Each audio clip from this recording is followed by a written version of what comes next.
আসসালামু আলাইকুম। দেখেন এই যে কত বড় একটা গাড়ি স্টার্ট করতে আসছি আমরা সবাই। গাড়ি, হ্যাঁ, এই গাড়িটা আজকে কাজ করা হবে, এটা স্টার্ট হবে। গাড়ির চেনগুলো যদি একটু দেখায় আমি কাছে থেকে, আমার মাথা থেকেও অনেক উঁচু। এই যে দেখেন, এই যে হাবিব আছে, হাবিবের টিকটকার বলে ডাকতেছে। এই যে গাড়ির উপরে উঠলাম, স্টার্টিং এ আছে আমাদের কামরুল ভাই। দেখা যাক, আর ব্যাটারি হেল্প দেওয়া হয়েছে, দেখা যাক গাড়িটা স্টার্ট হয় কিনা। এই পাশে হচ্ছে আরেকটা গাড়ি আছে, এগুলা হচ্ছে মূলত ভাসমান গাড়ি, এগুলো পানিতে চলে, পানিতে সাঁতার কেটে কেটে মাটি কাটে।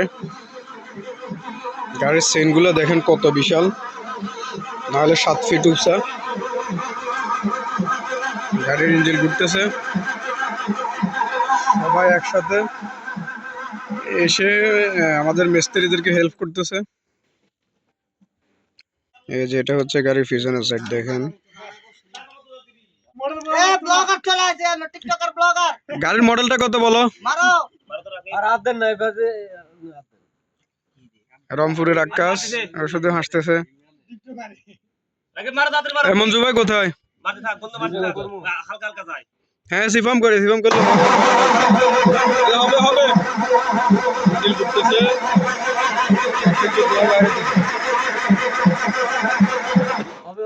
এটা হলো ইঞ্জিনের হাইড্রোলিক পাম্প, এটা সাহায্যে একটা এক্সকাভেটর চলে থাকে।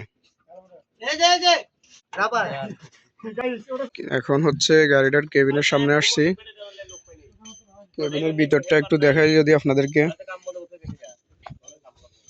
এই যে অটো গাড়ি,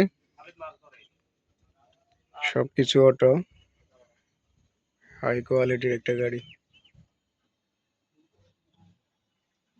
সিলিং এখনো অরিজিনাল আছে, গ্লাসগুলো অরিজিনাল, সবকিছু এখনো অরিজিনাল ভাবে আছে। মনিটরও এখনো পুরোপুরি ভাবে কাজ করে, অরিজিনাল মনিটর।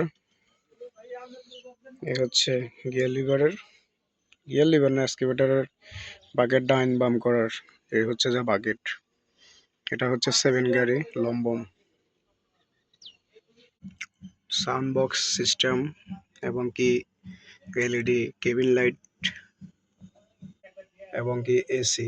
যখন এটা পানির ভিতরে নদীর মাঝে চালাবে তো সেই ক্ষেত্রে এসি দিয়ে দিছে। এই দুটা লিভারের কাজ হচ্ছে গাড়ি সামনে পিছে নেওয়ার। সামনে যখন নেবেন এদিকে ফাড়া দিলে পায়েও চালাতে পারবেন, হাত দিয়েও চালাতে পারবেন এভাবে ধরে।